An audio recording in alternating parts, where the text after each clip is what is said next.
Lorsqu'il y a une addiction, eh bien, on peut couper les liens en s'appuyant comme ça sur l'odorat.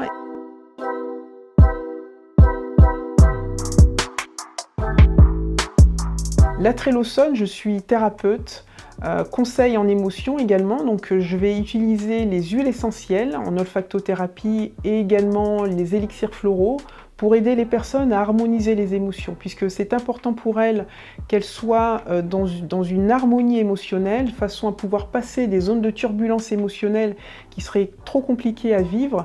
Eh bien, en s'appuyant sur ces deux béquilles, en quelque sorte, eh bien, ça va les aider à avoir un certain confort et pouvoir vivre de manière bien plus sereine leurs émotions.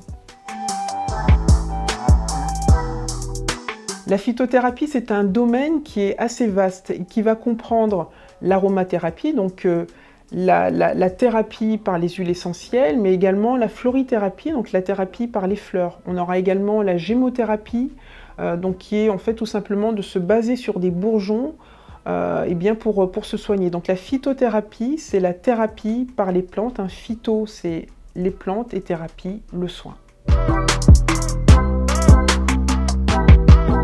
Pour une huile essentielle de qualité, il faut vraiment faire le nécessaire pour qu'elle soit pure, qu'elle soit naturelle, plutôt bio également si possible, ou cultivée en tout cas, de façon à ce qu'on n'ait pas de pesticides et qu'on n'ait pas donc d'effets délétères pour la santé.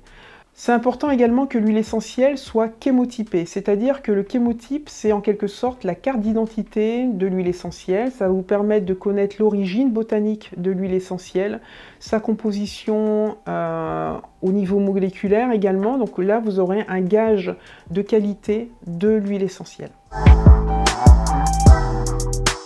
Je vais prendre l'exemple de l'eucalyptus radié. L'eucalyptus radié est une huile essentielle qui, lorsqu'on va l'ingérer, va être utilisée plutôt pour ouvrir les bronches. Eh bien, c'est exactement la même chose avec l'olfactothérapie. Lorsqu'on est sur une émotion qui est forte et qui nous fait suffoquer, qui nous coupe le souffle, eh bien, l'huile essentielle d'eucalyptus radié va nous permettre d'ouvrir au maximum les bronches, le thorax, d'appeler à avoir suffisamment d'air et donc de se centrer, de pouvoir affronter ou en tout cas passer ce moment qui est très difficile à vivre, et bien de le passer sans encombre. Je vais par exemple prendre aussi l'huile essentielle de lavande. Lorsqu'on utilise l'huile essentielle de lavande, on est souvent dans des moments de surmenage où on a vraiment trop d'informations à traiter. Et bien l'huile essentielle de lavande, comme son nom l'indique, lavande, ça veut dire laver en latin, on va nettoyer, on va faire le ménage et donc ça va nous permettre de nous recentrer sur les priorités. Voilà comment est-ce qu'on peut utiliser les huiles essentielles juste en les sentant pour améliorer un peu notre comportement et en plus sans danger, parce que les huiles essentielles, lorsqu'on les utilise en les ingérant ou bien lorsqu'on les utilise sur la peau, il faut vraiment être extrêmement précautionneux en ne prenant que quelques gouttes, en s'assurant que ce ne soit pas une femme enceinte ou bien des enfants, alors qu'avec l'olfactothérapie, il n'y a vraiment aucun souci pour ça. Vraiment, toutes les personnes sur l'odorat, toutes les personnes sont assez sensibles et il n'y a pas de danger possible. Ce qui est intéressant avec l'olfactothérapie, c'est qu'on a une route qui est directe vers le système limbique, donc qui est le siège des émotions.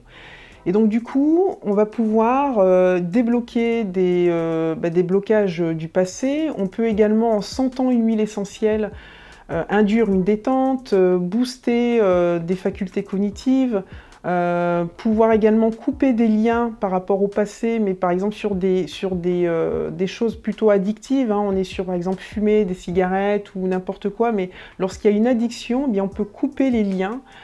Lorsqu'on veut couper les liens par rapport à une addiction, je vais donner l'exemple de la cigarette. On veut arrêter de fumer, eh bien, on peut remplacer ce geste qui est de sortir sa cigarette en sortant un flacon d'huile essentielle. Donc déjà, il y a ce geste-là qui va permettre de changer son comportement, mais également, puisque l'huile essentielle, ça va taper donc encore une fois sur le système limbique, il y a quelque chose qui est bien plus fort que nous en sentant une odeur et qui va nous aider réellement, d'être une béquille pour nous aider à avoir un comportement qui va changer, un changement d'attitude. L'huile essentielle, c'est vraiment la résultante de tout un processus. Au départ, on est sur une plante aromatique. Ensuite, de la plante aromatique, on va aller tirer une essence naturelle, en fait, qui sont des composants aromatiques. Et de ces composants aromatiques, lorsqu'ils vont passer dans l'alambic, lorsqu'il y aura tout ce processus de distillation, eh bien, on va obtenir l'huile essentielle, qui est donc le produit final sur lequel on va s'appuyer pour harmoniser les émotions. Eh bien, ce qui est très intéressant avec la fleur dans le monde végétal, c'est que la fleur va transmettre une information. Elle est vecteur d'information et donc cette information va être transmise à l'eau, puisque pour faire un élixir floral, on va déposer des fleurs sur de l'eau. Cette information est transmise à l'eau et comme le corps humain est constitué à 90% d'eau, eh bien, cette information est transmise de cette manière. Et donc ça va permettre d'harmoniser, de réguler les émotions.